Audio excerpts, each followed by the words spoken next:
¿Ustedes me escuchan a mí? Yo no los escucho a ustedes, ¿eh? Sí, doctor, lo escuchamos. Hola, hola.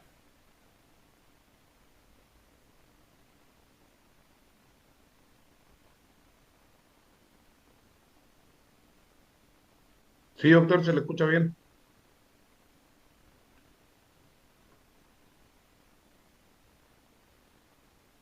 Bueno, vamos encendiendo las cámaras y los micrófonos, por favor. Todos.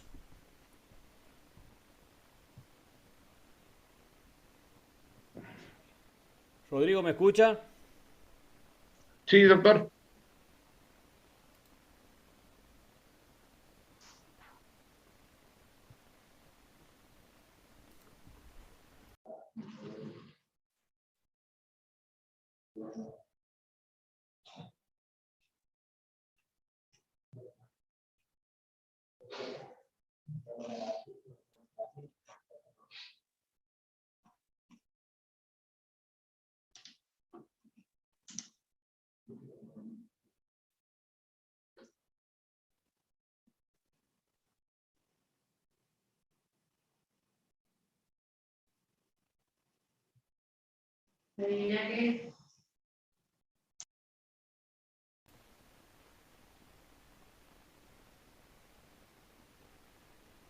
El resto de las cámaras, chicos.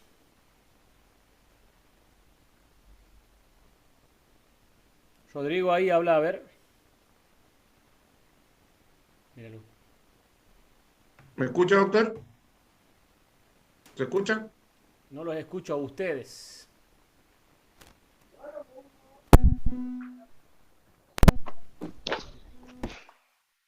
A ver ahí, Rodrigo. ¿Me escucha ahí? No.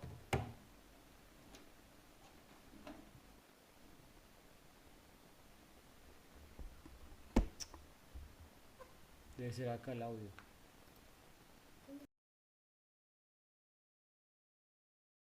Está.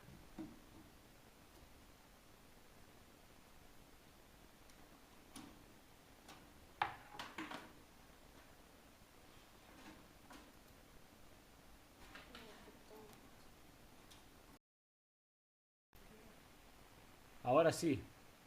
¿Estamos, Rodrigo, ahí? Perdón, que lo use a usted. ¿Me escucha ahí?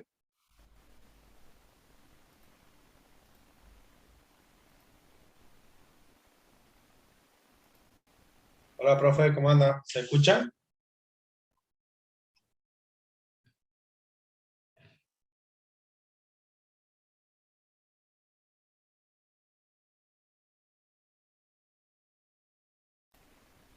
Penachi, ¿me escucha?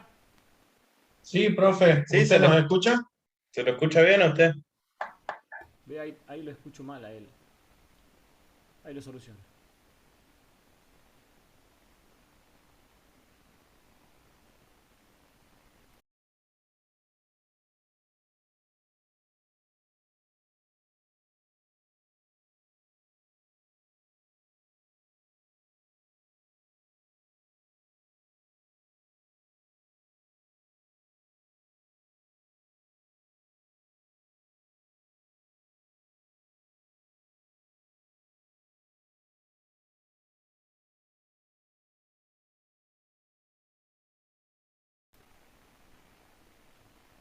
Ahí, Penachi. Profe, ¿nos escucha? Profe, Hola, ¿me El escucha? problema de aquí es...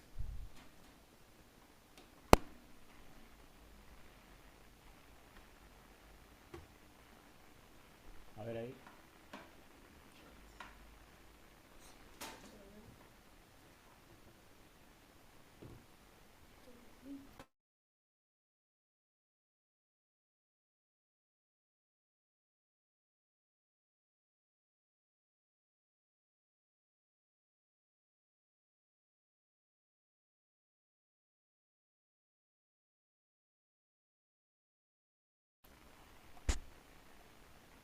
Pamela, ¿me escucha usted? Sí, doctor, lo escucho. A ver, ahí está. Bueno, ¿cómo le fue con el caso, chicos? Ahí estamos. Más o menos, doctor, porque tenemos la era mañana. Oh, no me Yo por lo diga. menos, Era yo por lo de menos estoy más de interna, la primera, de hematología. sábado, rinden. Sí, tuvimos clases solamente los sábados. Bien, bueno. De hemato. Ujú. Perfecto. ¿Alguien lo pudo hacer el caso? A la historia clínica, ¿no?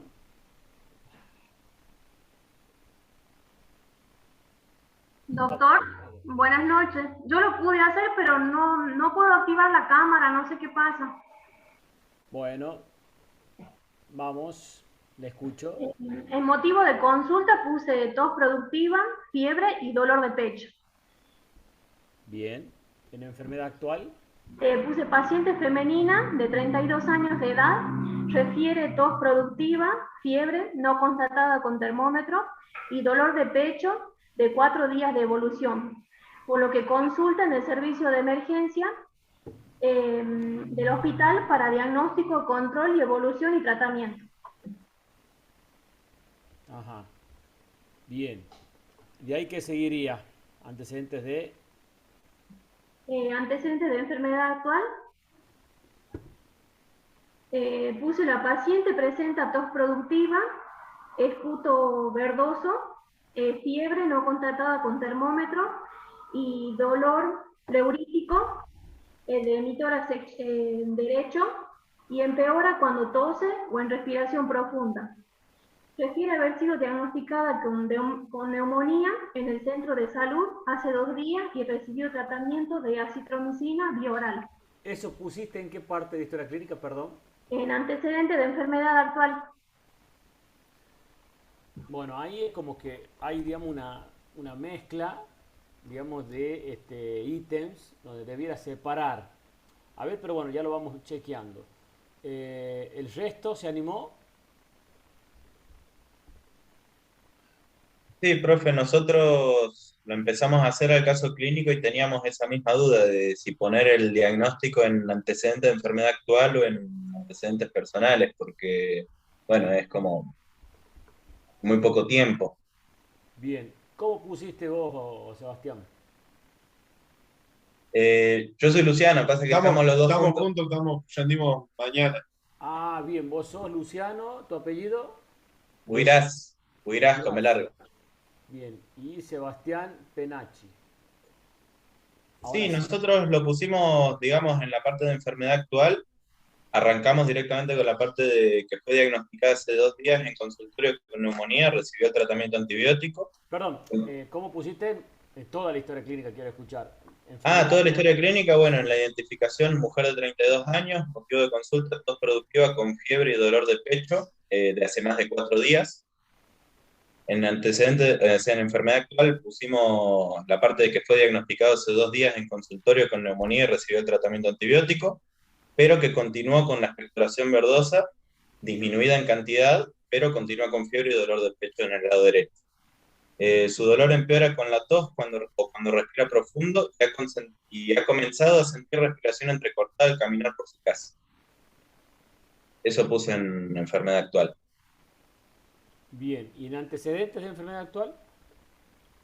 Eh, no es lo mismo, no es lo mismo, profe. No. Ahí está el tema. Es decir, una cosa es, acuérdense, siempre, todos son 3 ítems, chicos. Una, motivo de consulta. Segunda es enfermedad actual. Y el tercero es antecedentes de enfermedad actual. Ustedes tienen que seguir ese modelo y ese orden, lo cual en cada uno de estos ítems ustedes tienen que poner situaciones distintas. ¿Se entiende? El relato que ustedes tienen que dar mediante la historia clínica, porque esto es un relato de ustedes mediante una historia clínica, que queda todo por escrito, lo que ustedes están recabando en la anamnesis. ¿Se entiende? Porque ustedes, ¿qué quieren saber? Ustedes quieren saber por qué consulta el paciente, qué síntomas presenta un paciente que ustedes están recibiendo ya sea en una guardia, en una sala de internados de sala común, etcétera, etcétera. Y ustedes tienen que hacer esta anamnesis. ¿Para qué? Para poder llegar a un diagnóstico. El paciente siempre, por eso enfermedad actual, perdón, motivo de consulta, por eso es lo que el paciente refiere. ¿Ok? En este caso, ¿qué sería lo que está refiriendo el paciente? ¿Por qué cae a la consulta? ¿Por qué queja? ¿Por qué se queja? Como dice ahí, ¿cuál sería? Tos productiva, sería fiebre y dolor de pecho. ¿Está bien? Eso es por el cual el paciente consulta. Punto. Se tienen que limitar solo a esos síntomas. Que puede ser uno, que pueden ser dos, que pueden ser tres, o todo lo que el paciente refiera. Obviamente que ahí está en ustedes, por eso se dice que esta anamnesis es dirigida, porque justamente ustedes van dirigiendo, porque el paciente muchas veces, lo vamos a hacer en forma figurativa, muchas veces los pacientes cuando consultan, les vienen y le dicen cualquier cosa, le pueden decir a ustedes, sí, porque ando decaído, porque ando con sueño, porque ando sin ganas, porque ando con fatiga. Eso no es nada como para que se lo interne, no es ningún motivo de internación. Ustedes sí tienen que tratar de buscar siempre el motivo por el cual el paciente se empeoró. Entonces el paciente le decía, sí, ya pasa, me faltaba mucho el aire últimamente. Eso sí es un motivo de consulta. ¿Se entiende? O en este caso, como refiere aquí en este caso clínico, es muy clarito que dice tos productiva, fiebre y dolor de pecho. 3 cositas. Punto. Ahora, fíjense, es lo que el paciente refiere. Enfermedad actual es, ustedes se tienen que encargar de semiografiarme esos 3 síntomas. ¿Ok? Es decir, me tienen que contar, por orden cronológico, cómo fueron apareciendo esos síntomas, qué características tiene ese síntoma. Es decir, cada uno de esos síntomas lo tenemos que chequear y analizar y preguntar cómo fueron las características. Por ejemplo, si dice que es tos productiva, ustedes tienen que saber qué característica tiene esa tos productiva. Primero, si esa flema, ¿qué características tiene? Si es amarillenta, si es amarronada, si es herrumbrosa, si es hemoptoica. Fíjense todas las características, si es blanca. Es decir, todas esas características de la tos, chicos, nos sirve justamente para ver la etiología que pudiera estar causándole este síntoma al paciente. Porque no es lo mismo un paciente que tenga tos con expectoración blanquecina a que tenga tos con expectoración sanguinolenta. Fíjense cómo el diagnóstico me cambia. ¿Por qué? Porque ya debería pensar ahí en todas aquellas causas de hemoptisis. ¿Ven cómo se va cambiando la situación con el hecho de saber qué características tiene esa tos productiva? Por ejemplo, tendría que analizar qué características tiene la fiebre. Primero, si se contató con termómetro o no.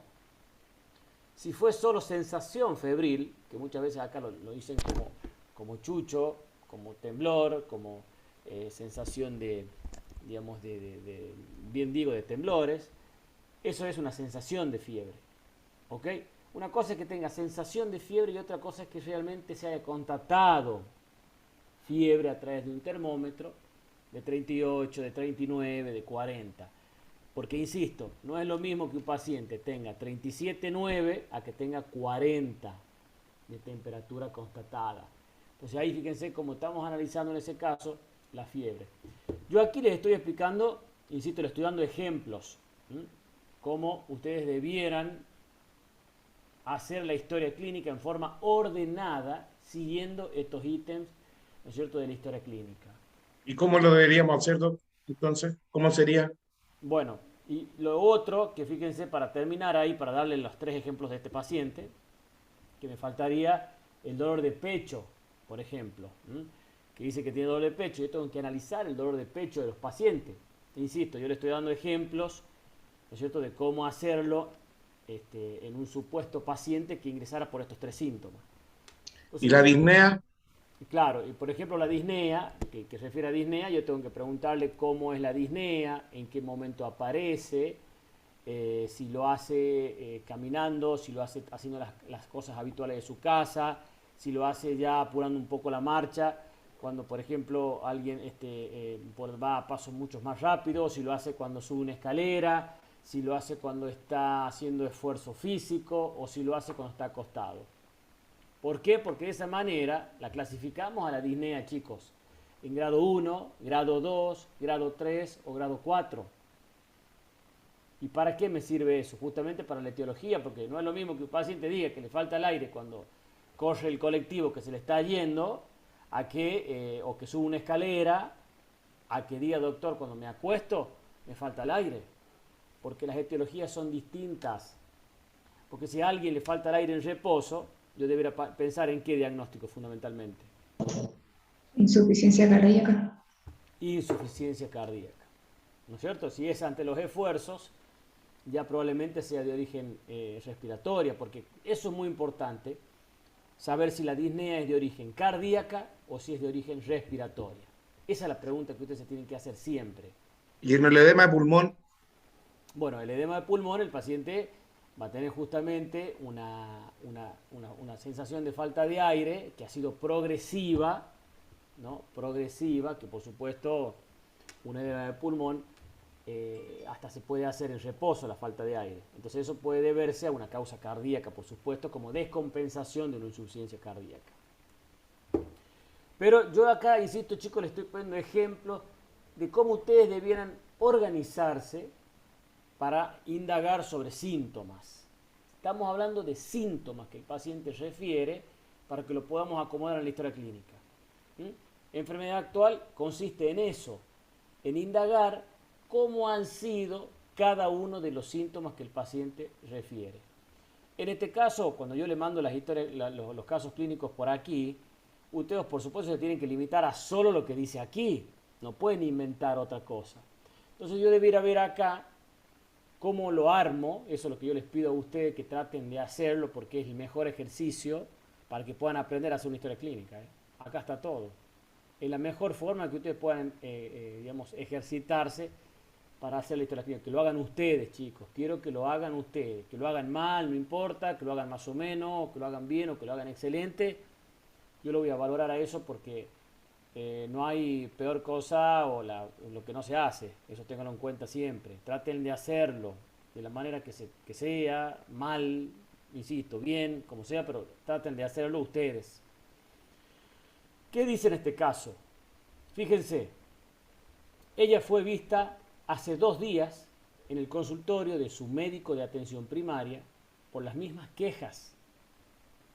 O sea, ya tuvo la tos, tuvo el dolor de pecho y tuvo la fiebre hace 2 días ya, lo cual consultó en el médico de atención primaria, el cual dice que fue diagnosticada como neumonía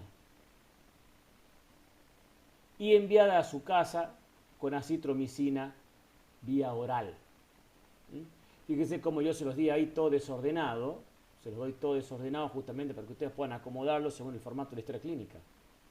Justamente por eso, porque aquí está todo desordenado, los datos. Dice que desde entonces su tos es todavía productiva, con esputo verdoso. Fíjense, ahí tienen una de las características de cómo es el esputo. Dice que es verdoso, aunque ha disminuido su cantidad. O sea, disminuyó la cantidad, pero se hizo más verdoso. Pero la fiebre no ha disminuido y ella todavía experimenta el dolor de pecho del lado derecho, que es empeorado cuando tose o respira profundo. Bien. ¿Ven, chicos? Fíjense cómo ahí tienen todos los datos de cómo ha sido cada uno de esos síntomas que el paciente ha referido en el motivo de consulta.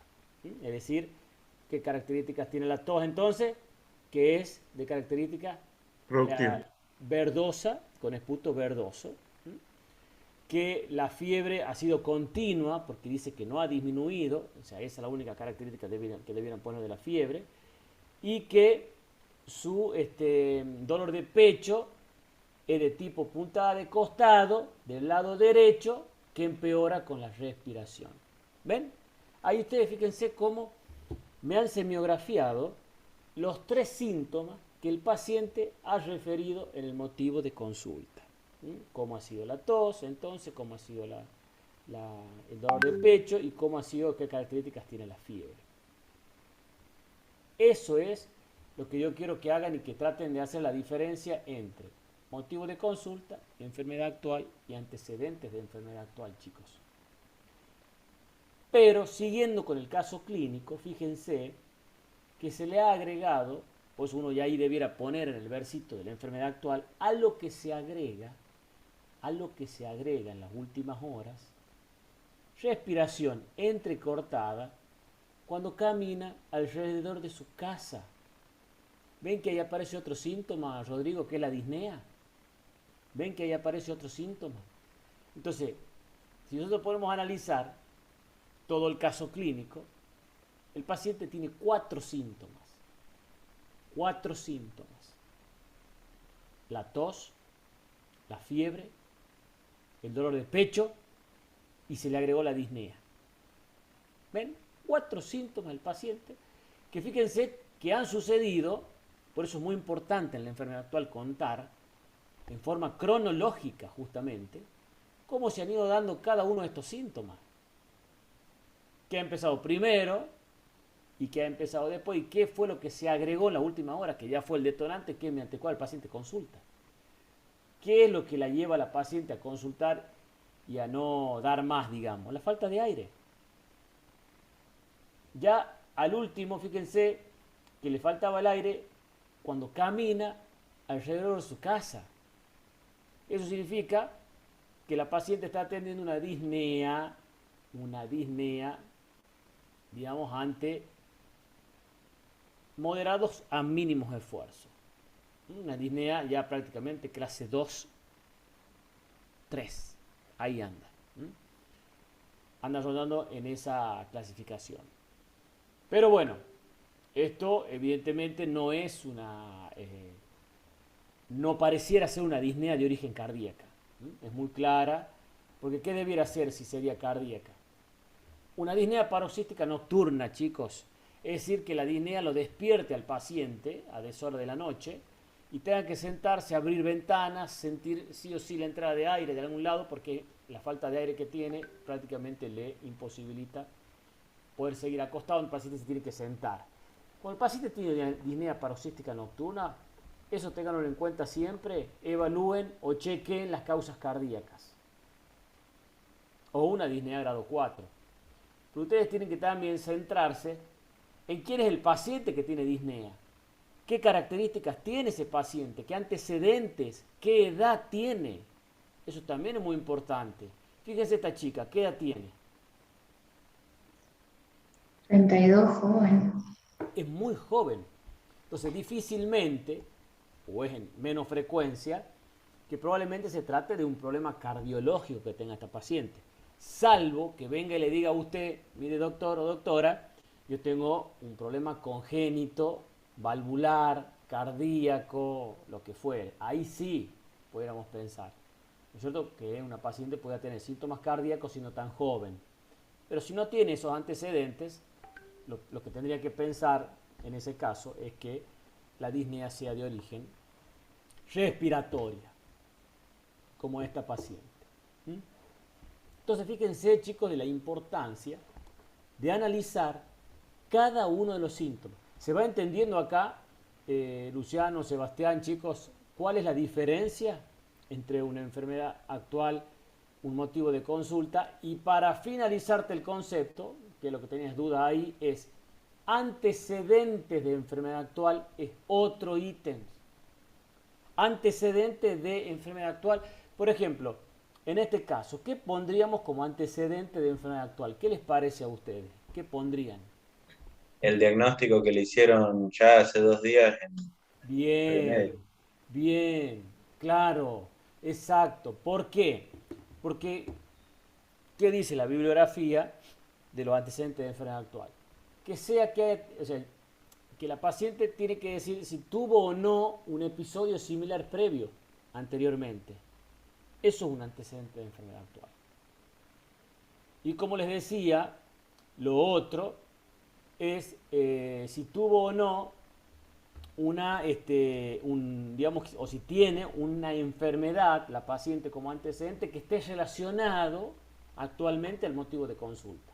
¿Mm? Es decir, que la paciente tenga un antecedente en una enfermedad respiratoria previa, que sea EPOC, que tenga una fibrosis pulmonar, que la paciente le hayan diagnosticado, no sé, un trastorno autoinmune y eso le afecte los músculos respiratorios. Bueno, cualquier antecedente que la paciente refiera que tiene, referido a lo que tiene ahora, también debiera ir ahí. ¿Se entiende, chicos? Ahí también va lo de la citromicina. Claro, es decir, ustedes ahí, en realidad, ustedes debieran contar ahí qué pasó con ese episodio similar previo. Es muy importante nombrarlo de la citromicina, muy bien que preguntes ahí, Pamela, porque ustedes tienen que saber si estuvo bien o maltratada. ¿Para ustedes estuvo bien que le hayan dado eso? No, doctor, No, muy bien. ¿Por qué, Rodrigo? que yo le hubiera dado otro medicamento, no sé, amoxicilina, le hubiera dado un antipirético y además algún tipo de analgésico para el dolor. Claro, claro, está bien, porque si, aparte, si le diagnostican neumonía, como dice ahí, está mal el tratamiento. Porque si vos me decís que era una angina, o que era una faringitis, o que era una bronquitis, puede ser que con acitromicina pudiéramos cubrir. Pero si vos diagnosticás neumonía a un paciente y le das acitromicina, te estás quedando corto con el tratamiento. Entonces ahí está el problema. ¿Mm? Eso está muy bien que lo debieran nombrar en antecedentes de enfermedad actual. Entonces debiéramos poner, ¿qué debiéramos poner así para que vamos armando la historia clínica en antecedentes de enfermedad actual? Que la paciente refiere a haber consultado hace 2 días por igual sintomatología en centro primario de salud, por lo cual le indican acitromicina vía oral. Punto. Aparte, ¿saben qué, chicos? También, esto es una cuestión legal.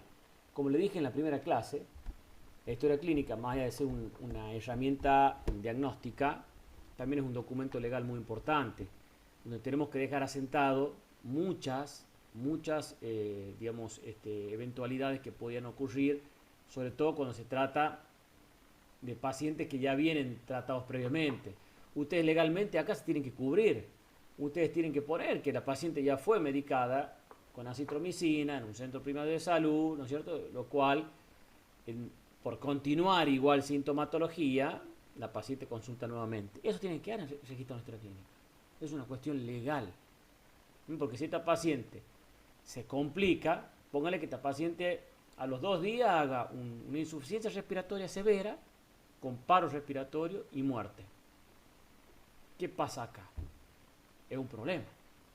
Porque esta chica ya viene tratada previamente de una sala, no fue bien medicada como corresponde y ahora tuvo una complicación justo cuando usted la recibe. Entonces, ¿quién es el responsable? ¿Usted? Que usted la recibió ya cuando está así. ¿Se entiende? Entonces ustedes tienen que cubrirse legalmente que ustedes no la vieron hace 2 días atrás. Que hace 2 días atrás fue vista por otro médico en otra institución, en este caso un centro primario de salud. ¿Se entiende? Entonces eso también tienen que tenerlo en cuenta y poner siempre en la historia clínica o dejar asentado en la historia clínica que la paciente fue vista anteriormente. ¿Se entendió, chicos, esto? Este caso es muy bueno, sobre todo para acomodarlo con la historia clínica, en lo que consiste realmente de acomodar ítem por ítem los datos de la historia clínica. Y fíjense que no hay ningún otro dato más del motivo de consulta, de la enfermedad actual y de antecedentes de factor. No tenemos otro dato. Entonces eso, no es más. ¿Cómo termina el versito? Por lo que consulta digamos, en guardia, desde donde se deriva para diagnóstico, control de evolución y tratamiento. Así terminaría el versito que tenemos, digamos, en la enfermedad actual. Y el antecedente de enfermedad actual, que ya lo dijimos, Y después vienen los antecedentes personales. Es decir, si fuma o no fuma, si tiene alguna otra enfermedad existente, sistémica, todo lo que se refiere. ¿Dice algo acá el caso? No. Ya viene, fíjense, dice, no tiene otra historia médica. Ahí está. No tiene otra historia médica. O sea que la paciente no tiene antecedentes patológicos previos conocidos. Eso también debieran asentarlo ahí en la historia clínica en antecedentes de enfermedad actual, que no presenta antecedentes patológicos previos conocidos. Profe, también la historia clínica dice que no fuma la paciente. Claro, eso también va en antecedentes personales tóxico-alimentarios. No fuma y se dedica a ser asistente de un estacionamiento. Y No ha tampoco viajado, ha tenido contacto con claro, extranjeros y cosas así que no hicieran pensar que puede ser por otro germen la neumonía, claro que sí, COVID, qué sé yo. claro, claro que sí. Esos son los antecedentes epidemiológicos, ¿m? Epidemiológicos.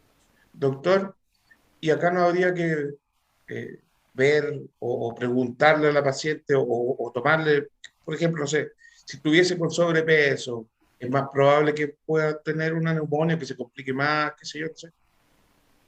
Claro, exacto. Todo eso lo vas a ver en el examen físico. Cuando vos le empieces a revisar al enfermo, ahí te vas a dar cuenta. Vos fíjate que cuando dice examen físico, están los signos vitales, pero también está un ítem que es índice de masa corporal. Entonces ahí usted va a dejar asentado en la historia clínica qué índice de masa corporal tiene la paciente. Y ahí vas a saber vos si es peso normal, si es bajo peso, si es obesidad de grado 1, si es obesidad de grado 2 o si es obesidad de grado 3. Por supuesto que eso también lo va a dejar porque debiéramos pesar también al paciente, ¿sí?, en el momento del examen. Y eso también tiene que quedar asentado porque eso se considera también un factor de riesgos para el paciente, sobre todo para las infecciones respiratorias. Ni hablar si es COVID, recuerden que la obesidad, la hipertensión y la diabetes son los 3 factores de riesgos más importantes que se ha visto ya que empeoran mucho más a los pacientes COVID positivos. Esto, por supuesto, antes del advenimiento de las vacunas, ¿no? Que ha sido el mayor índice de mortalidad por COVID en los pacientes que padecían estos 3 antecedentes. ¿Y qué dice? Fíjense, eso que no sabíamos si realmente era una sensación febril o fiebre, bueno, ustedes la están constatando ahora. Miren, 39,7 temperatura. Tiene una frecuencia cardíaca de 116. Tiene su presión arterial de 128,69. Y tiene una frecuencia respiratoria 24 por minuto superficial. Bueno, hasta acá. Chicos, como todos los pacientes que ustedes ingresen, que ya no les queda nada para tener ese contacto directo con el paciente. De hecho, el año que viene, cuando roten por clínica, este paciente lo van a ver como si fuese algo muy frecuente y muy común. Así que sí o sí tienen que empezar a hacer este ejercicio de la historia clínica.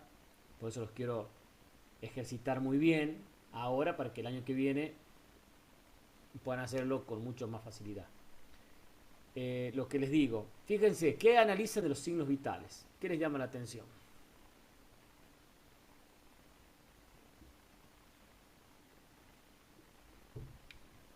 La temperatura primero, Bien, febril. febril. La presión ¿Qué tiene la presión? está un poco aumentada. Bueno, normal. Normal alta. Y la saturación está No, un no, poco baja. signos vitales. ¿Qué les llama la atención? Vamos, falta algo ahí.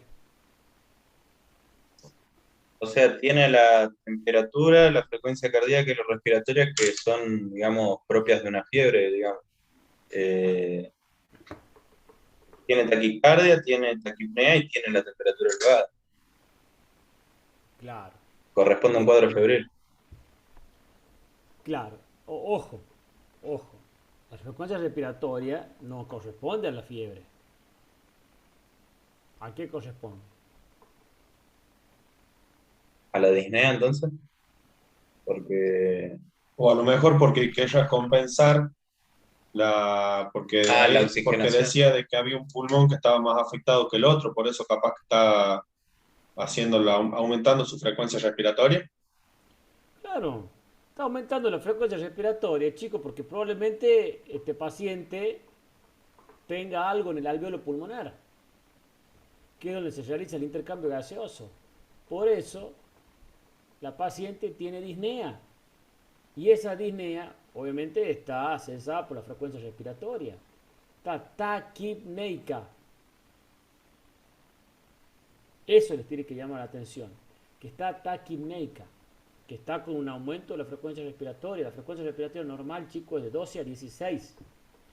Tiene 24. Ustedes tienen que chequear con el reloj, con el segundero y ver cómo respira. Controlarla. Está disneica. Entonces, si tiene disnea, si está taquipneica, lo mínimo que tienen que empezar a hacer es saturarla con oxímetro de pulso. Y ahí se dan, en cambio, perdón, para completar digamos, el razonamiento, que su frecuencia cardíaca de 116 sí puede estar dada justamente porque está con fiebre. Eso sí puede ser que esté dada por la fiebre, pero no la frecuencia respiratoria. La frecuencia respiratoria está aumentada porque probablemente la paciente tenga ocupado el alveolo pulmonar. Porque ¿qué están sospechando hasta aquí ustedes? ¿Qué sospechan hasta acá? Un síndrome de condensación. Un síndrome de condensación. Muy bien, Pamela. Y dentro del síndrome de condensación, ¿qué sería? La neumonía. La neumonía. Una neumonía. Muy bien. Una neumonía. ¿Qué más pudiera ser?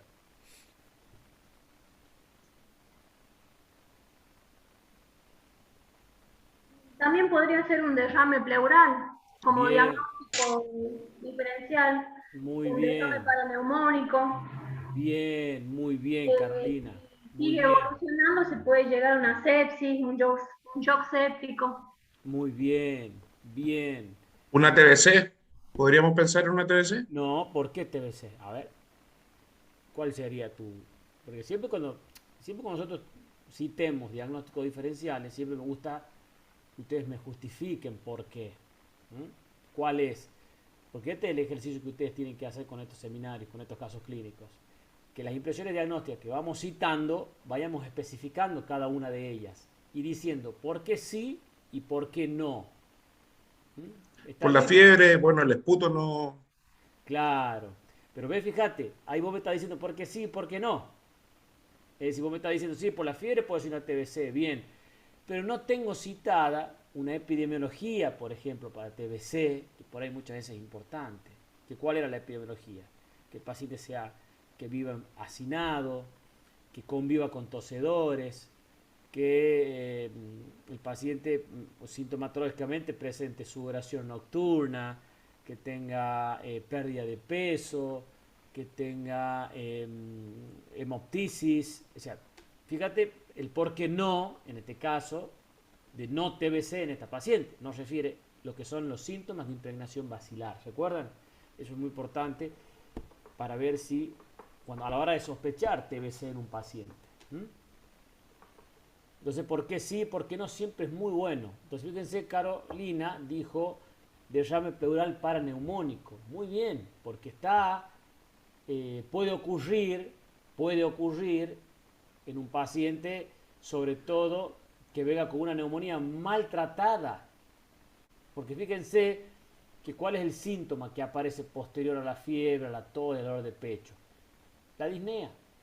Y eso tranquilamente puede deberse a la ocupación, insisto, de ese alveolo. ¿Qué puede Aparte, ser? profe, estaba mal medicada, entonces capaz que eso fue lo que venía pasando. ¿Y Exactamente. la saturación? Y ahí Al estar fíjense, disminuida. la saturación, 92% está disminuida. Eso te está indicando que la paciente evidentemente tiene un proceso de consolidación a nivel alveolar. Entonces, ¿Por qué les dije yo, por qué les pregunté de las impresiones diagnósticas antes de empezar a revisarlo al paciente? Tengan en cuenta esto. Siempre que hagamos una historia clínica bien hecha como la estamos haciendo ahora, y ustedes lo hagan en forma personal a esto, cuando realmente tengan el paciente enfrente, háganse siempre las impresiones diagnósticas cuando estén haciendo la anamnesis. Porque ya con el solo hecho de ir haciendo una anamnesis bien dirigida, ya puedo ir pensando yo. Fíjese, yo le pregunté a Pamela, ¿qué sospechaba? Le pregunté a todos. Pamela me dice neumonía. Perfecto. Síndrome de condensación. Genial. Carolina me dice que puede ser un derrame pleural paraneumónico. Genial. También es válida la impresión. Entonces ustedes, cuando lo van a revisar al paciente, ¿qué va a ir a buscar, Pamela, por ejemplo? El murmullo vesicular. En el murmullo vesicular, ¿qué vas a ir a buscar? Es decir, cuando lo auscultes. Y voy a ir a buscar en los campos pulmonares si está presente o no el murmullo vesicular. Bien. Si las vibraciones vocales van a estar aumentadas o disminuidas, y voy a ir de forma comparativa de un pulmón a otro y evaluando si está de igual manera en el pulmón derecho o izquierdo, o si en alguno de los dos disminuye o aumenta. Bien, eso en cuanto al murmullo vesicular. ¿Y por qué puede estar disminuido el murmullo vesicular, por ejemplo? O abolido. Y porque el alveolo esté ocupado, digamos, por algún contenido mucoso, que entonces genere que disminuye digamos, se genere la disminución de la ocultación. Bien. ¿Y qué ¿Podría Profesor, ser por el colapso del pulmón? ¿no se escucharía estertores crepitantes? Ahí está. Exacto. Y soplo tubario. Exacto. Bien, Franco. ¿Tienes cámara, Franco? No, estoy con 10 de batería, profe, disculpe. Bueno. Exacto. Vas a ir a buscar, como bien dijo Pamela, que el murmullo vesicular esté presente o abolido o disminuido. Vas a ir a buscar que dentro de esa ocultación yo vaya a buscar directamente los rales crepitantes, chicos. Los estertores crepitantes son típicos de neumonía. Entonces yo tengo que ir a ver si ese alveolo realmente está ocupado, como dijo Pamela, de mucus, y ese mucus va a generar justamente el pegotamiento alveolar, y eso va a traducir en la ocultación los rales crepitantes. Entonces, pero ¿qué pasa, chicos? Eso es lo que yo quiero que hagan ustedes. Que vayan y busquen lo que ustedes saben. Ahora, si yo no sé que una neumonía hay rales crepitantes, que una neumonía hay soplo tubario, que el murmullo vesicular puede estar disminuido, que las vibraciones vocales pueden ser submatidas. O sea, si ya no sé eso, ¿y cómo vamos a ir a buscarlo, chicos? ¿Se entiende? Vamos a poner el estetoscopio por colocarlo, pero no hacerlo en forma consciente, en forma, digamos, justificada desde el punto de vista teórico. O sea, yo tengo que ir a buscar lo que sé. Entonces eso es lo que yo les decía, de que es importante que ustedes hagan ese razonamiento desde el punto de vista, primero, de la sintomatología, por qué consulta al paciente, me hago una impresión diagnóstica, entonces cuando lo voy a revisar digo, che, puede ser que sea una neumonía esta. Entonces voy a ir a buscar los rales, voy a ir a buscar el soplo tubario, y ¿saben qué linda es la sensación de decir, mira vos, genial, era lo que yo pensaba? Yo pensaba que era una neumonía, entonces fui. ¿Qué es lo que no han hecho probablemente en el CAPS, en el centro primario? Entonces vos podés diagnosticar una neumonía a un paciente y darle acitromicina. Ahí está mal. O no lo han revisado, o no han visto que realmente la paciente ya venía con rales crepitantes, ya venía seguramente con disminución de la saturación. Entonces vos ahí tenés que tomar una medida. Entonces esta paciente que yo estoy recibiendo, que la estoy revisando, que veo que está febril, que veo que está taquimneica, que veo que está con una saturación disminuida, ¿y qué harían ustedes? ¿La mandan a la casa? Primero que nada, cambiarle el tratamiento. Cambiar el tratamiento, exactamente. Y la pregunta es, ¿La internamos o no la internamos? Pero yo le pondría oxigenoterapia. eh, bueno, para eso habría que internarla, porque mandarla para la casa con Sí, hay oxígeno. que internarla porque tiene la saturación de oxígeno bastante baja. Bien. Lo terminamos el caso y ahí lo discutimos. ¿Qué dice? Para saber si hay que internarla habría que hacerle el curso 65. Claro, exactamente. Una de las cosas que le vamos a hacer. ¿Qué dice el examen físico? Roncus. Roncus respiratorios. Decreciente en la mitad inferior del campo pulmonar derecho, acá posterior. Con inactividad en la percusión en la mitad superior. O sea, significa que la parte inferior derecha tiene matidez. Eso se refiere. ¿Qué significa que tenga matidez?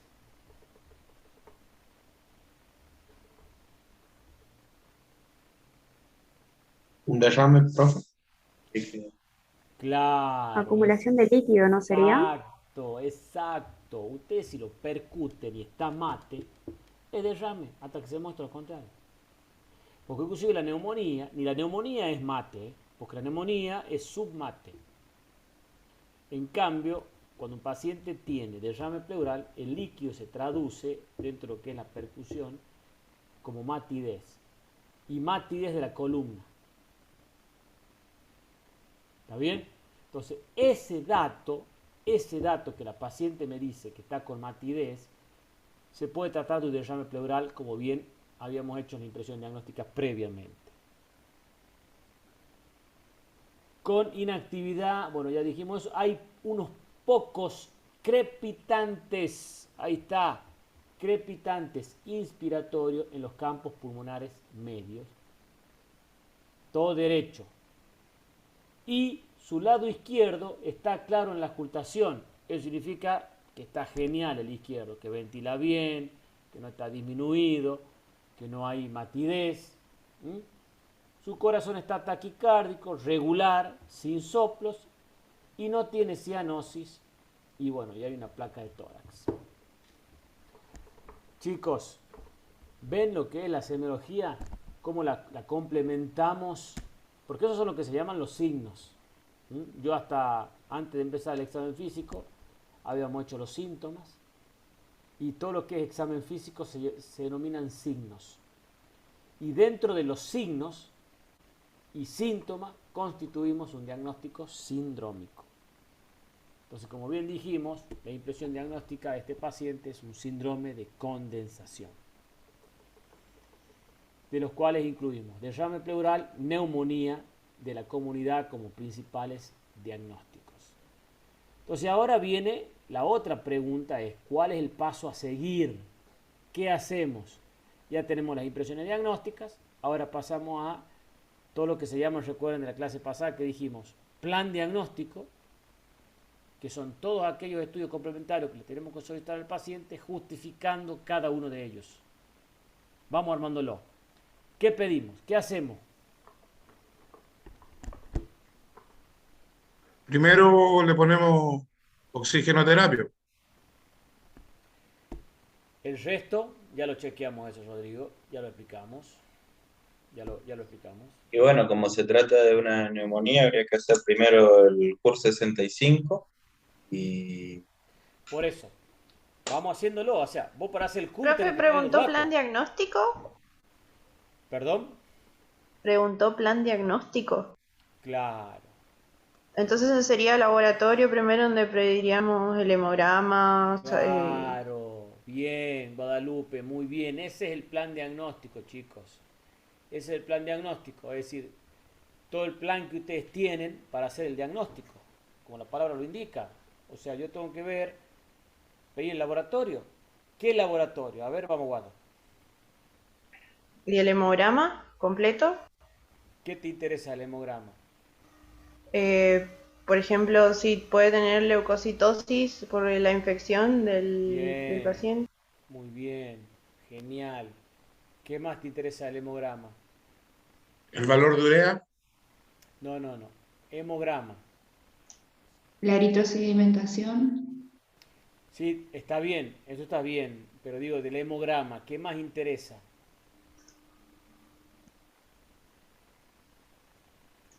Si está anémica la paciente, la masa Claro, globular. exacto, si está anémica, o sea, vos tenés que saber qué hemoglobina tiene. Muy bien. Entonces, fíjense cómo vamos justificando. Eso quiero que hagan también, chicos, que cada cosita que me pidan, me van justificando el por qué. De esa manera lo va a hacer a ustedes repasar y estudiar los estudios complementarios. Un hemograma me sirve para ver los glóbulos rojos, para ver si tiene hemoglobina disminuida, en el caso de que esté anémica.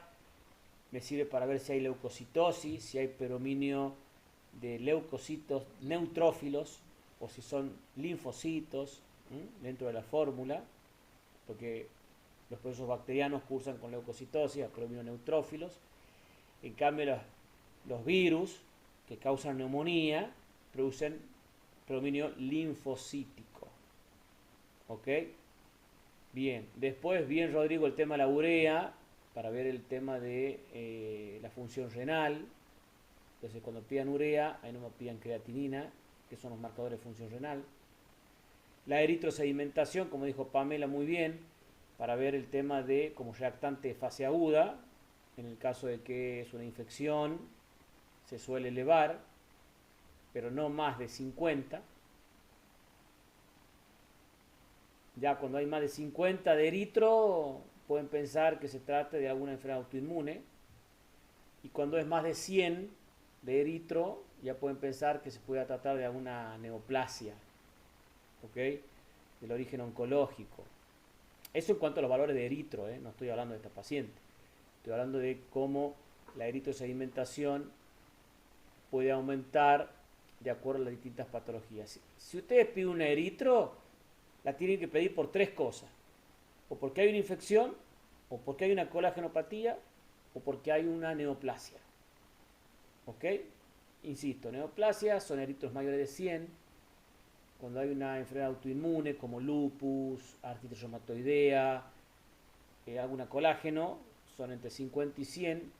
Y cuando hay una infección, son hasta 50, no más de eso. Eso es aprox.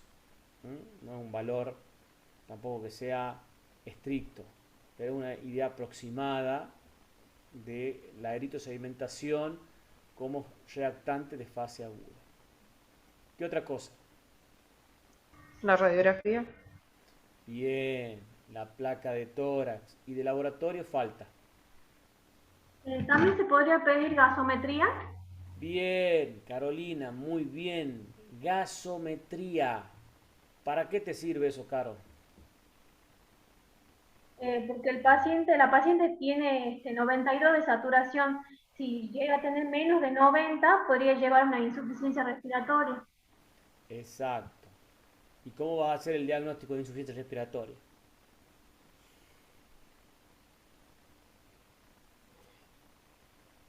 La PCO2 más de 45 y la PO2 menos de 60. Excelente, bien. Entonces fíjate cómo vos ahí ya aumentás otra impresión diagnóstica que es insuficiencia respiratoria. Entonces fíjate, tenemos neumonía, derrame pleural, insuficiencia respiratoria. Todos son, COVID. claro, obviamente COVID, en esta instancia, obviamente COVID siempre Entonces es podríamos pedirle un test de antígeno. exacto, un hisopado, sí, sí o sí, muy bien. ¿Qué más de laboratorio?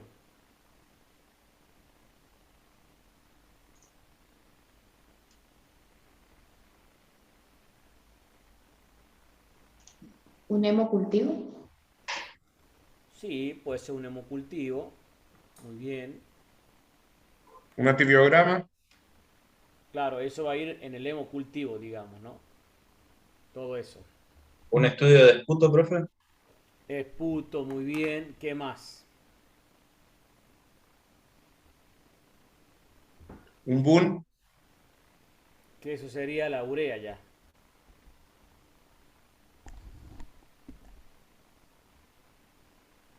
¿Puede ser una toracocentesis y hacerle los criterios de Light?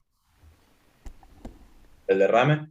Siempre y cuando vos lo hayas contactado con que con la radiografía, ¿no? Claro, con imágenes. Si veo un derrame, se le haría una toracocentesis y criterio light. Exacto. Falta algo de laboratorio, se están olvidando. La glucemia. Claro, no se olviden de la glucemia, porque si hay un factor predisponente en estos pacientes para padecer este tipo, porque a mí les tiene que llamar la atención que a esta paciente ser tan joven haga tremenda neumonía, ¿no? Eso tiene que llamar la atención, porque supuestamente si es inmunocompetente no debiera tener tremenda infección. ¿Y usted de HIV? Claro, ¿ven? Pero ve cómo te salió ahí no más pensarlo. ¿Por qué? Porque te tenés que hacer esa pregunta. Che, ¿no tendremos algún estado de inmunodepresión acá? Tenemos que pensarlo. Entonces, pensar en un estado de inmunodepresión, siempre, si el paciente es joven y tiene epidemiología, tenemos que pensar que se trate de un paciente HIV y que no se sepa. Entonces, serología para HIV hay que pedirle. La glucemia hay que pedírsela porque si es un paciente diabético y no sabe, rápidamente hacemos el diagnóstico para indicar un tratamiento. La diabetes también se la considera una enfermedad que disminuye muchísimo la defensa de los pacientes. Entonces eso tiene riesgo inclusive de complicaciones cuando se infecta. Entonces glucemia, no se olviden de eso. Y lo último que falta, ¿cuál es? De laboratorio. El SEU, les expliqué lo que es. ¿Orina sería lo que falta? Claro, orina completa. SEUGO, chicos, para los que no tuvieron, cuando lo expliqué, es una mnemotecnia que significa la C de citológico, la E de eritro, la U de urea, la G de glucemia y la O de orina completa.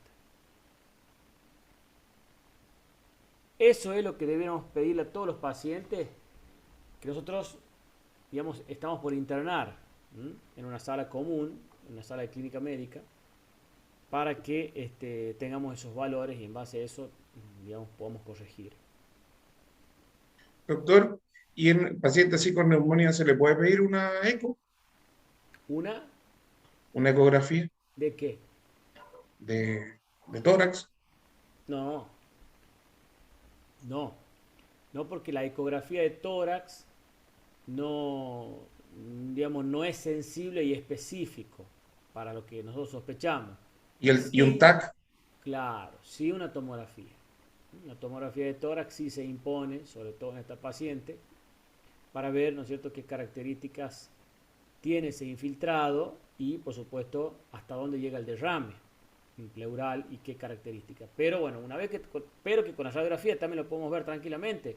Recuerden, el derrame pleural podemos ver el borramiento de los ángulos costofrénicos y cardiofrénicos o cardiodiafragmáticos. Costofrénico, se ubican, ¿no?, los ángulos en la radiografía abajo, que está la unión de la silueta cardíaca con el diafragma o la unión de la costilla con el diafragma. Por eso se llama costodiafragmático. Y cardiofrénico, porque es la unión entre la silueta cardíaca y el diafragma.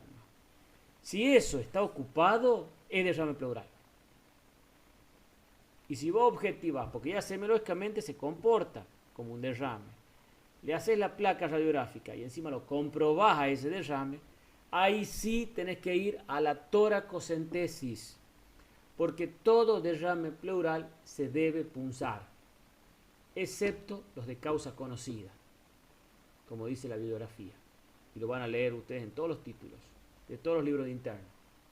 ¿Por qué eso? Porque, ¿cuáles son los de causa conocida? Si vos recibís un paciente que es insuficiente renal crónico, que se dializa, ¿no es cierto?, que está hipoalbuminémico y que tiene derrame pleural en la radiografía, evidentemente ese derrame es por falla renal.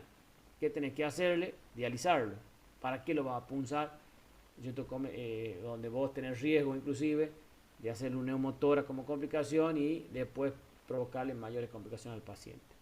Eso se refiere cuando ustedes lean que dice que todo derrame pleural se punza, excepto lo de causa conocida, se refiere a eso justamente. ¿Por qué se punza, chicos? Porque yo tengo que saber qué características tiene ese derrame.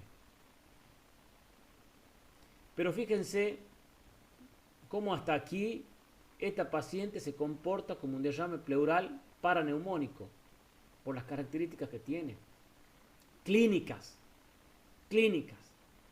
Entonces, lo que quiero hacer con la toracocentesis es ver fundamentalmente si ese derrame pleural está complicado o no complicado. ¿Cuándo era complicado el derrame pleural?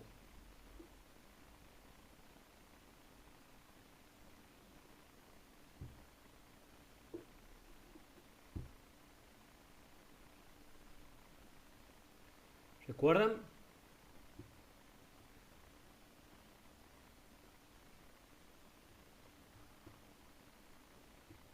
¿No? ¿Qué son los criterios de Lai?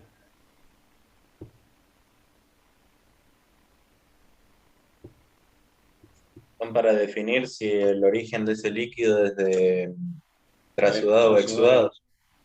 Claro, para ver si un exudado y trasudado. ¿Y cuáles eran las características? ¿Recuerdan?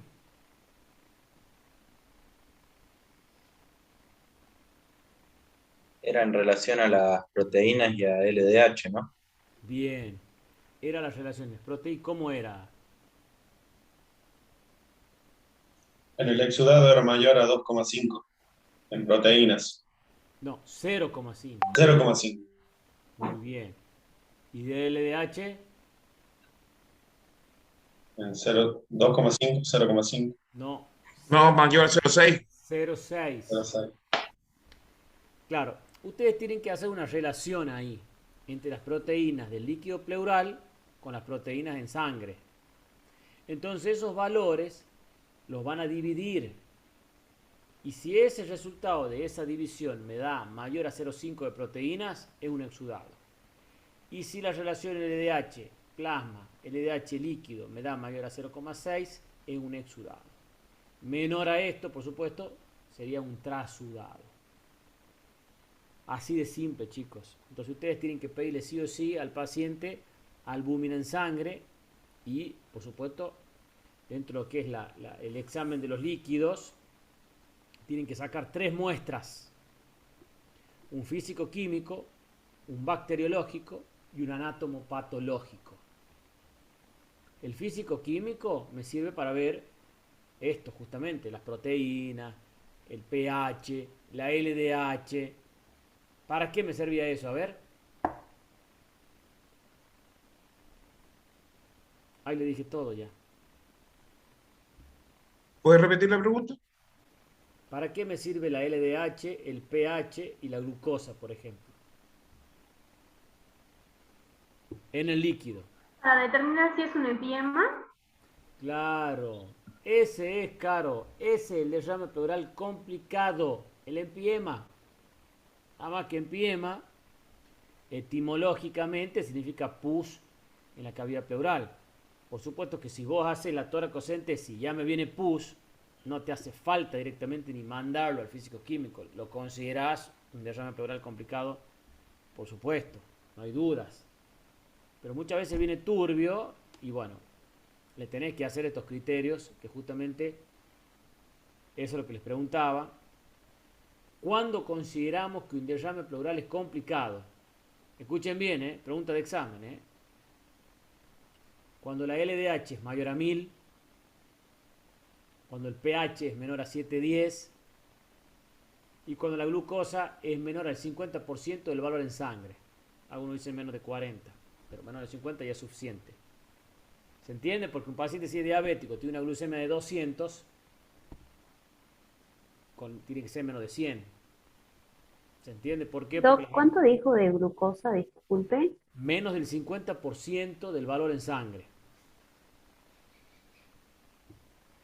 Por eso justamente les estaba explicando que, porque si un paciente tiene una glucosa de 200, una glucemia de 200 en sangre, y con menos de 100 en el líquido ya se considera disminuida la glucosa en el líquido pleural, menos del 50%. Eso también es un criterio. ¿Ok? Disculpe, Doc, los valores para el empiema era LDH, glucosa y qué más. LDH mayor a 1000, pH menor a 710 y glucosa menor al 50% del valor en sangre. Gracias. Y por supuesto que los polimorfos, los leucocitos, los polimorfos mayor a 50.000 también. Eso es clave para saber si ese derrame pleural es complicado o no complicado. ¿Por qué? ¿Cuál era la diferencia en el tratamiento de un derrame pleural complicado del no complicado? A ver, pregunta de examen.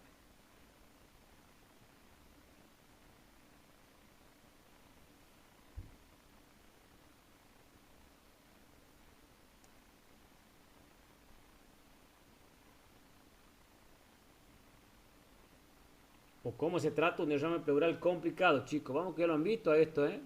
El año pasado, en teoría. ¿Se lo puede drenar al complicado, profe?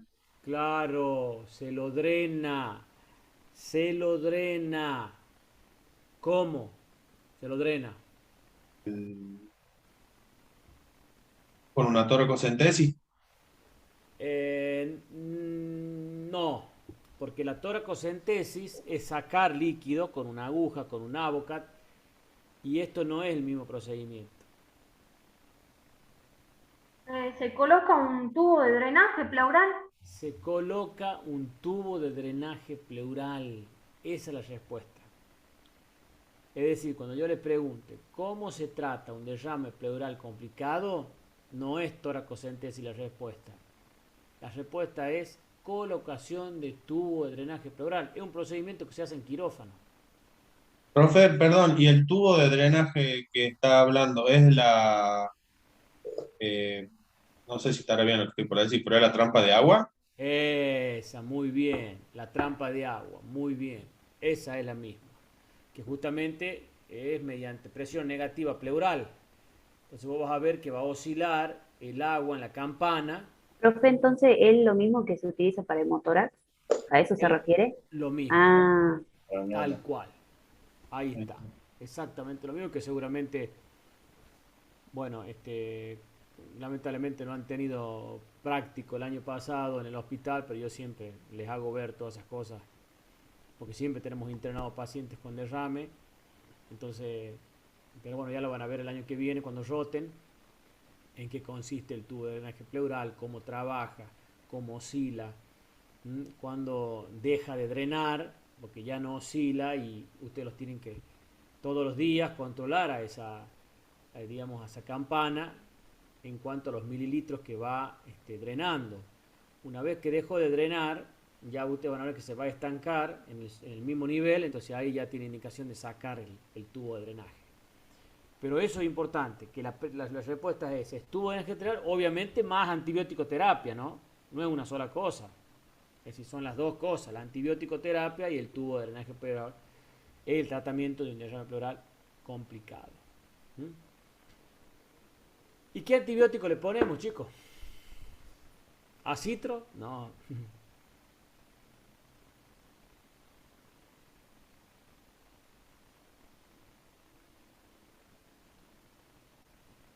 Doctor, si bueno, está en un tratamiento intrahospitalario sería ceftazidina más amikacina o gentamicina.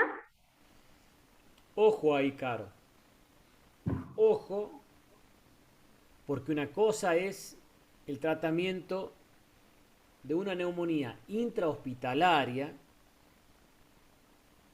y la otra es un tratamiento de la neumonía de la comunidad. Entonces, este paciente, ¿usted considera que es de la comunidad o intrahospitalaria? La comunidad. De la comunidad. De la comunidad. ¿Y el tratamiento podría ser Entonces, amoxicilina con ácido clavulánico? No. No, sería una ceftriaxona Ceftriaxona con claritromicina. A ver, vamos. A ver, Ceftriaxona más claritromicina. ahí me gusta más. Ahí me gusta más. Porque, ojo, Rodrigo, Ojo con eso, porque vos estás dando un tratamiento que es vía oral, que es ambulatorio.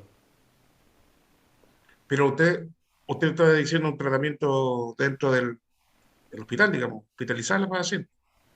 Por eso te O, pregunto, ¿qué la mandas a la casa o a tu paciente o la internás? no, no, no, la interno. Claro, por eso te digo que no te confundas con el tratamiento que es ambulatorio de un tratamiento que es cuando vos internás. Vos acordate que Ujú, esta paciente tiene los criterios de gravedad de la neumonía, que es justamente un derrame pleural paraneumónico. Entonces, y ni hablar si está hipoxémica, no tenemos el dato de los gases, pero bueno, los gases en sangre te van a decir si está en insuficiencia respiratoria o no, pero probablemente sí. Que eso también tengas que poner un oxígeno con máscara, como bien lo dijiste recién. Bueno, tenés que ponerle un oxígeno con máscara al 50%, una máscara de Venturi, y poner la antibiótico terapia que consiste en cubrir fundamentalmente el Streptococcus pneumoniae. Aquí hay dos opciones, porque sobre todo es joven ella. O ceftriaxona claritromicina o ampicilina sulbactam. Que ahí, Rodrigo, si a vos te gustan esos derivados penicilínicos, es lo mismo que el amoxiclavulánico, pero nada más que es vía endovenosa. Fíjate que tiene ampicilina, que es un derivado penicilínico, más sulbactam, que es también un inhibidor de beta-lactamasas, como lo es el clavulánico. Entonces, la equivalencia es esa: ampicilina sulbactam más claritromicina. Es una opción que la claritromicina es un macrólido que estaría haciendo un sinergismo antibiótico, donde anda muy bien para gérmenes como Streptococcus pneumoniae.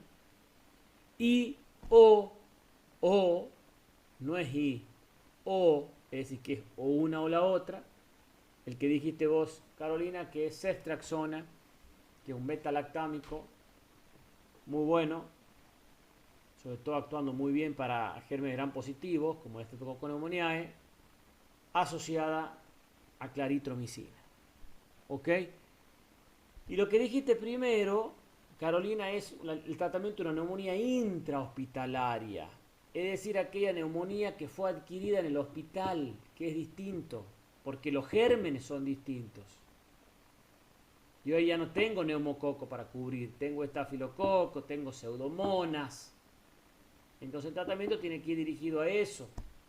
¿Con qué? Con piperacilina tazobactam o también o ceftazidima, que es una cefalosporina de tercera generación con actividad antipseudomona, más amicacina, que es un aminoglucósido que me estaría cubriendo gram negativo fundamentalmente intrahospitalario.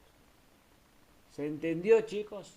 Eso es muy importante porque, insisto, el tratamiento difiere de una neumonía de la comunidad a lo de la neumonía intrahospitalaria. Y siempre que ustedes sospechen que sea intrahospitalaria, tienen que cumplir los criterios. Que por supuesto tiene que ser que haya estado internada mínimamente 48 horas. Póngale que la paciente haya venido por un ACV, que haya estado internado 4 días por su ACV, y que al séptimo día o al sexto día que se fue a su casa empezó con tos, con expectoración, con fiebre. Esa es una paciente que cumple los criterios de neumonía intrahospitalaria, porque estuvo 48 horas internada y hasta 10 días, algunos dicen hasta 14, posteriores al alta. Todo ese tiempo se considera que es intrahospitalaria si el paciente empieza con sintomatología, por supuesto, de tipo respiratorio. ¿Se entendió, chicos? Muy importante. Esto es un caso frecuente. Estos tenemos que saber, neumonía a esta altura, cómo se diagnostica, cómo se complica y qué hacer ante una eventual complicación, como en este caso fue una neumonía con derrame pleural. Para saber cómo la vamos a tratar, primero cómo la vamos a estudiar y segundo cómo la vamos a tratar. Profe, todos estos tratamientos que pusimos, los antibióticos, todo vía endovenosa, ¿verdad? Todo vía endovenosa. Todo vía Ajá, endovenosa. y las dosis, Las dosis, ¿cómo? Sí, las dosis, por ejemplo, de ceftriaxona es 1 gramo cada 12 horas. Y la claritromicina es 500 miligramos cada 12 horas también. Todo endovenoso. Y si ponemos el otro esquema que dijimos, que es ampicilina, sulbactam, es 1,5 gramos cada 6 horas endovenoso. Esa sería la dosis de uno u otro, el que ustedes. Muchas veces hay que ver también la disponibilidad, donde ustedes estén trabajando, en el hospital o el centro público o privado donde se encuentren. Son las dos opciones que tienen de tratamiento, ¿ok? Y tenemos que estar listos para iniciar el tratamiento, porque esta paciente se puede Profe, con una sepsis y eso puede complicar aún más el cuadro. disculpe, el tratamiento de la ampicilina, ¿cómo era la dosis? Ampicilina sulbactam es 1,5 cada 6 gramos. Gracias.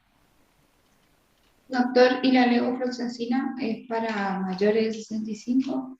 ¿Grave? Bueno, eso es otra opción, que sería una tercera, digamos, que estaría cubriendo o estaría reemplazando a la claritromicina, por ejemplo. Pero o sería no y, es decir, o claritro o levo. Y está bueno que preguntes de la levo porque es una flor quinolona que se puede dar inclusive cuando vos le des el alta al paciente. Porque eso es importante. ¿Cuántos días tengo que tratar una neumonía? La bibliografía dice de 10 a 14. O de 7 a 14. ¿Y si la paciente está embarazada? Si está embarazada, Sí. puedes darle amoxiclavulánico o ampicilina sulbactam sin ningún problema. Ahora, lo que yo les quería comentar es el tema de los días, sobre todo con el tema de la levofloxacina. La levofloxacina es muy buena cuando vos le das el alta, porque no lo va a tener internado vos 14 días un paciente si ha mejorado considerablemente su clínica.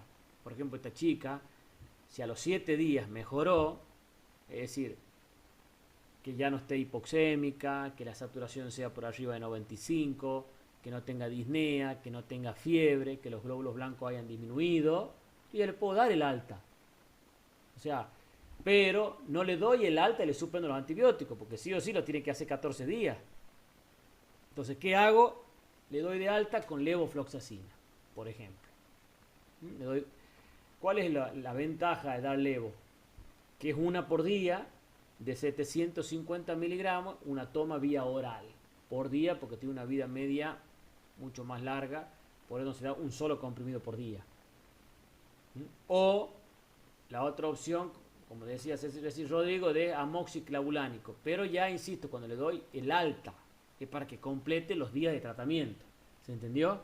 Porque la paciente está bien hemodinámica y clínicamente, insisto, no está hipoxémica, está bien sin disnea, todo eso lo tengo que tener en cuenta.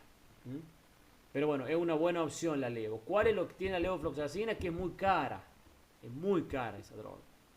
Un antibiótico como Lexobron, como Uniflox, como son tratamientos para tirarle un número, una cajita viene por 10 comprimidos, te puede salir 4.000 pesos, 4.500 pesos, sin cobertura social.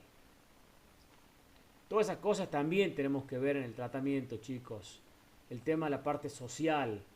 Muchas veces ustedes van a tener neumonías que son de tratamiento ambulatorio porque son clase 1 del CUR o 0, que lo tienen que manejar al ambulatorio, y si el paciente ustedes ven que no tiene acceso al antibiótico, lo tienen que internar, porque eso se llama caso social. Esos casos sociales también se internan. Es decir, no le tienen que no le tienen que decir, bueno, toma esto y fíjate si lo consigue o no lo consigue. No, ustedes tienen que chequear eso, qué paciente, digamos, desde el punto de vista económico, cómo está, si tiene cobertura social, si tiene acceso a una prepaga, si vive en condiciones de hacinamiento, si ustedes ven que el paciente pasa fríos. Esos pacientes los tienen que internar, porque son los pacientes casos sociales, porque después se va a complicar. Si no toma el antibiótico, no lo compra, no lo consigue. Y los genéricos no son los mismos. Esa es la realidad. antibióticos genéricos, no tienen la misma, la farmacocinética de la droga no es la misma, la vida media no es la misma. La verdad que no he tenido muy buena experiencia con los fármacos genéricos, lamentablemente. Así que más cuando se trata de antibióticos o antihipertensivos, que vos sabés que tiene que tener un buen efecto, traten de que siempre sea de marca. Así que eso también es importante que ustedes lo sepan, porque ya dentro de poco van a empezar a recetar y está bueno que ya desde ahora vayan sabiendo de qué se trata. Muy bien, chicos, ¿alguna pregunta? Doctor, la leo por cuántos días después de cuando se le da el alta. Le puedes dar, si vos, todo va a depender de cuándo le das de alta. Si vos le diste de alta al día 9 y son 5 días, ¿me entendés? 5 días más, una por día por 5 días más. Lo importante es que vos completes los 14 días, ¿se entiende? Sumándole los días internados. Si vos lo has tenido 7 días y le tenés que dar 7 días más, ¿se entiende? Sí, doctor, gracias. No, por favor.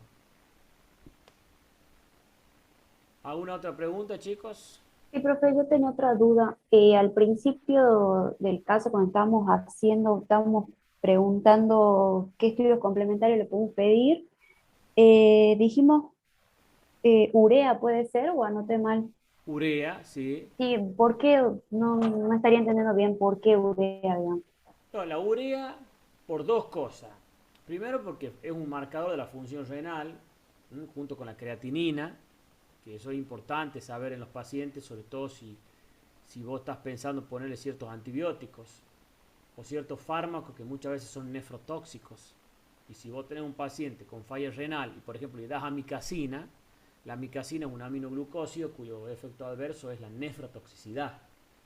Entonces ahí vos tenés un parámetro de dónde estás parado con tu paciente desde el punto de vista renal. Y segundo, porque si vos tenés que hacer los criterios de CUR, el CUR 65, la urea, por ejemplo, forma parte dentro de ese criterio. Es decir, si vos la tenés mayor a 40, le sumas un punto en el CUR. Y eso también es otro criterio para saber si lo vas a internar o no al paciente. Recuerden rápidamente, el CUR es el estado de conciencia, la C, la U es la urea, la R es digamos, de la frecuencia respiratoria, la B de Blount de sangre, de la presión arterial, menor de 90-60, y bueno, el 65 si tiene mayor de 65 años. Todo esto se suma un punto a cada uno de estos ítems, y si tiene más de 2, por supuesto se lo interna. De 2 a 3 clínica médica y mayor a 4 ya es una terapia intensiva. Así que fíjense, si no es importante sacar el CUR 65 a los pacientes, es práctico, lo puedes hacer rápido en la guardia, pero bueno, para eso Profe, la urea, Araceli. yo había leído para neumonía, no para el caso de derrame, ¿no? Pero como que a los 3 días, si lo evaluás al paciente internado y si mejoró todo, los parámetros, digamos, lo podías pasar como a la vía oral. Sí, totalmente, por eso digo, todo va a depender de cómo evolucione tu paciente, independientemente de los días. Yo puedo tener un paciente, como decís vos, que al tercer día de internación ya mejoró, pero ahí también tenés que evaluar varias cosas. Es decir, no a todos los pacientes que yo vea que está bien la saturación, que ya los blancos han disminuido, que ya no tiene fiebre. Yo tengo que evaluar primero qué comorbilidades tiene el paciente. No es lo mismo que tenga más de 65 a que tenga 30, como esta paciente. No es lo mismo que sea diabético a que no lo sea. No es lo mismo que sea EPOC, por ejemplo, a que no. O sea, son todos factores de riesgo que pudieran complicarlo al paciente. Entonces esos pacientes los tienen que tener, la verdad, bien controlados. Y por ahí darle de alta a los 2 días puede ser un riesgo, o a los 3. Todo va a depender, insisto, eso es una pregunta que en realidad va a depender de cada paciente. No hay una guía que te diga, a este paciente lo voy a tener 2 días, a este lo voy a tener 7 o a este lo voy a tener 14. Todo eso lo va a evaluar uno desde el punto de vista hemodinámico, desde el punto de vista clínico, como venga. Es decir, cómo vaya el paciente respondiendo al tratamiento. Inclusive, mira, muchas veces hay pacientes que durante la internación ponerle al cuarto, quinto día de internación, empiezan a complicarse. Pues sí, pero ¿por qué si está con el antibiótico, está todo? Pues el tipo empieza a desaturar, empiezan a subir los blancos. Bueno, eso es otra cosa que también tenemos que tener en cuenta porque ahí se pueden agregar gérmenes intrahospitalarios. Entonces, en esa situación, sí podemos hacer el cambio de antibiótico, pero siempre y cuando yo tenga ese parámetro de que el paciente se haya complicado durante el cuarto o quinto día. O sea, ahí hago el cambio, saco ampicilina, sulbactano, ceftriaxona, claritro y pongo una ceftazidimamica o una piperacina tazobactam, que es lo que se habló, ¿no es cierto?, para el tratamiento de la neumonía intrahospitalaria. ¿Por qué? Porque estoy cubriendo gérmenes intra. Entonces ahí también esa otra situación que la tengo que chequear y ver cómo va evolucionando cada paciente. Doctor, Sí, doctor, y el hecho de que el paciente se intúe o no, ¿aumenta el riesgo? que el paciente, disculpa, Que entre en asistencia respiratoria. La claro, intubación hace que aumente la probabilidad de complicaciones. claro que sí. Un paciente que entra en asistencia respiratoria mecánica es un paciente que se complica, es un paciente que está complicado hemodinámicamente y por supuesto desde el punto de vista respiratorio. Probablemente sea un Pero por el paciente, hecho de la intubación, es factible que se eh, contagie algún germen que esté en el por ambiente, etcétera. supuesto, por supuesto, por supuesto. El paciente que se intuba puede hacer una neumonía asociada al respirador, se llama.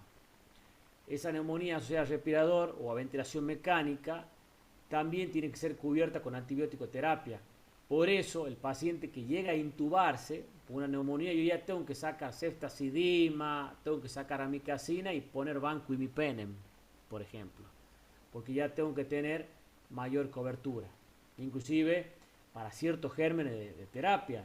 Por darte un ejemplo, nosotros en la terapia intensiva de aquí tenemos Acinetobacter como germen de terapia, ¿me entendés? Que anda dando vueltas, entonces eso tiene que estar cubierto, en este caso tirándole todo el arsenal que tengamos, en este caso una banco y mipenem es una buena opción, y bueno, y todo el soporte hemodinámico que esto conlleve, ¿no? La intubación, la asistencia respiratoria, digamos, le podemos poner ya corticoides, ya, digamos, la kinesioterapia respiratoria, es decir, ya es un manejo de terapia intensiva de estos pacientes y, bueno, y ver cómo evoluciona.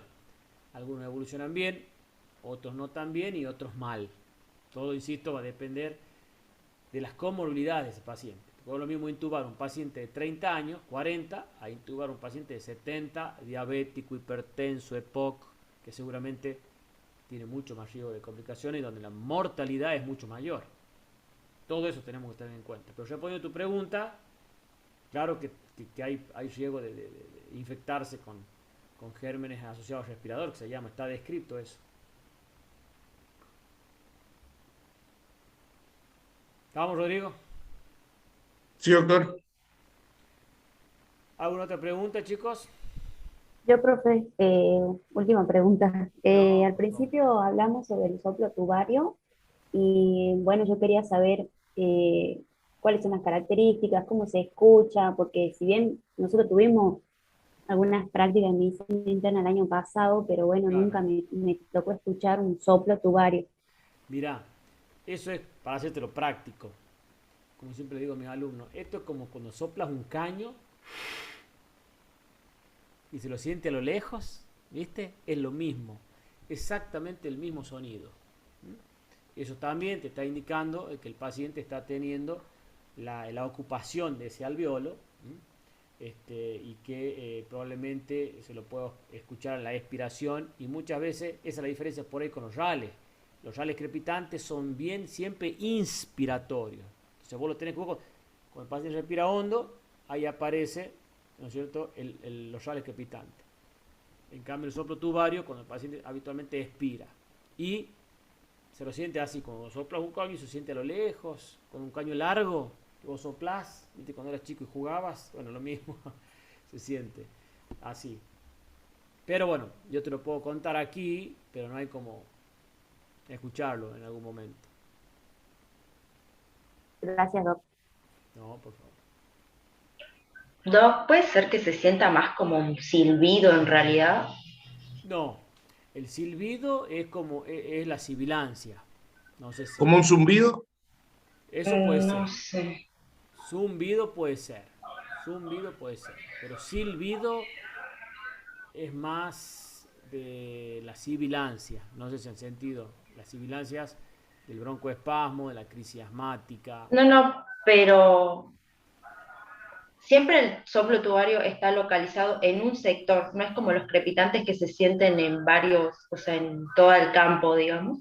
Claro, esto es más, por ejemplo, puede ser en la base, que habitualmente lo es porque el infiltrado muchas veces son en las bases, entonces vos tenés que poner estos copios justo en la base, por ahí es más específico, eso es cierto.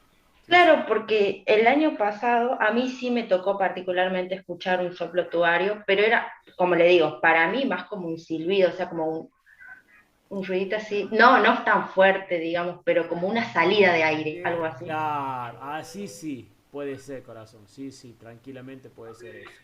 Ojo que por ahí muchas veces se acompañan también de sibilancia, ¿m? Y que eso Ajá. pueda confundir ese sonido, es otra Claro, y posibilidad, como le digo, localizado justo en en el el, lugar de en la... era un lugar muy localizado, era justo ahí, que nos Sí, pasó sí, en realidad porque, bueno, nos dejaron solos a nosotros y los crepitantes los sentimos varias veces, digamos, o sí, sea, sí, sí. tuvimos muchos pacientes con Sí, nuestra igual, doctora, pero era un ruido que llamaba la atención porque es muy particular. muy particular. Y Sí, justo yo le pregunté a la doctora porque le digo, a ver, yo no tengo ni idea de lo que es, le digo, pero por las dudas, puede ser que yo escuche mal también.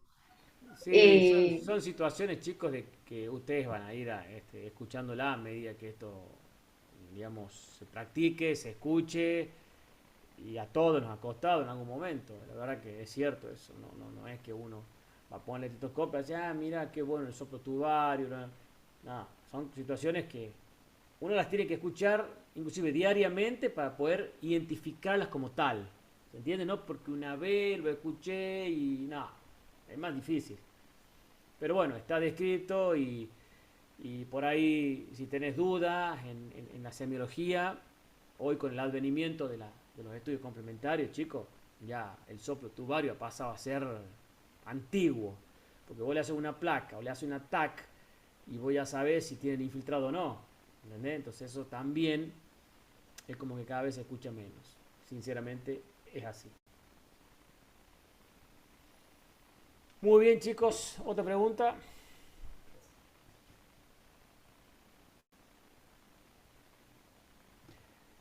Bueno, nos vemos si Dios quiere el viernes que viene. Les paso así la misma modalidad, el caso clínico unos minutos antes y lo vamos analizando. Gracias, doctor. Buenas noches. Buenas noches, Buenas noches. cuídense. Gracias, doctor. Veo.